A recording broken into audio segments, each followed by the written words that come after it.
Morning, guys.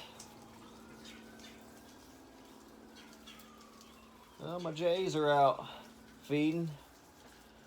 I would try to catch a shot of them, but yeah, they're gone. They know them them birds got a sixth sense. I try to catch a good shot of my Jays. They know. I've been trying to train them to eat out my hand. I heard that they will. I hadn't got them to do it yet. Oh,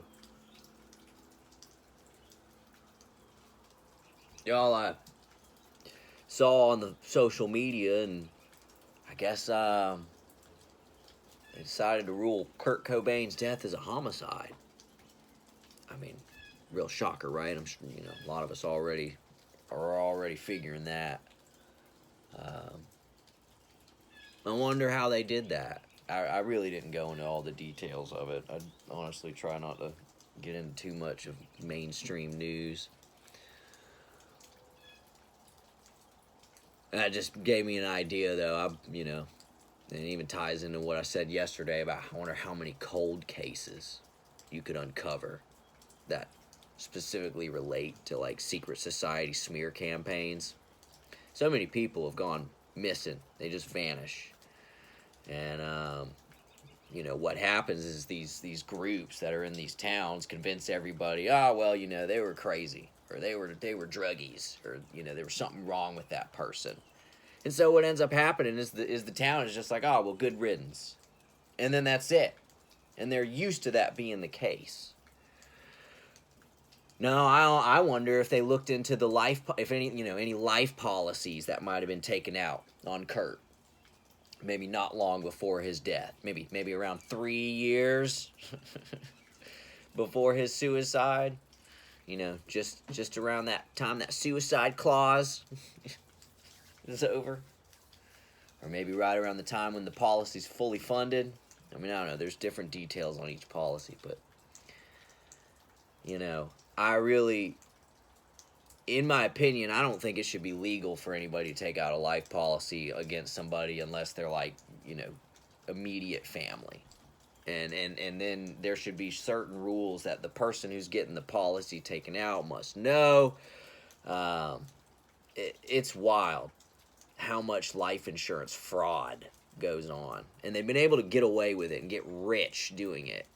And it's a shame. They take out this policy on somebody and then later on decide to put hits out on them so they can collect on the policy. And then what's wild too is you have these insurance agents who will write these policies and they'll pretend like, oh, well, I had no idea. It's just my job. No, you know what's going on. Most of these agents, especially the ones that are on your billboards and are successful, they're in the club. Okay? Let's not forget that the insurance business is very much like the real estate business, and it works hand in hand, arm in arm with the government and with the same type of people that they try to hire. They recruit these people from the same good old pool of narcissists, brainwashed idiots doing wicked things.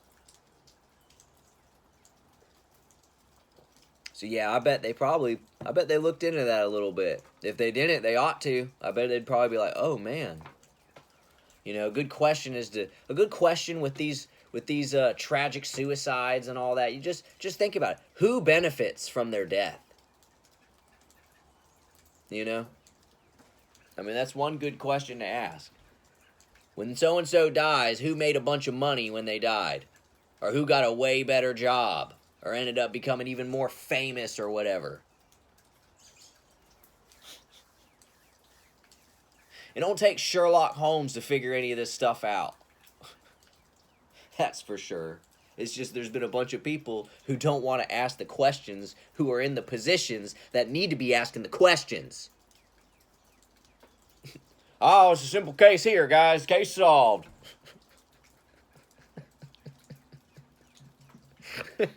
We're so good. Give me a parade.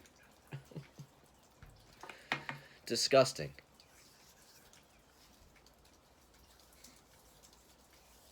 Yeah, I really do. I really wonder. A lot of deaths, untimely deaths. I feel like there really should be an investigation, specifically in the insurance policy.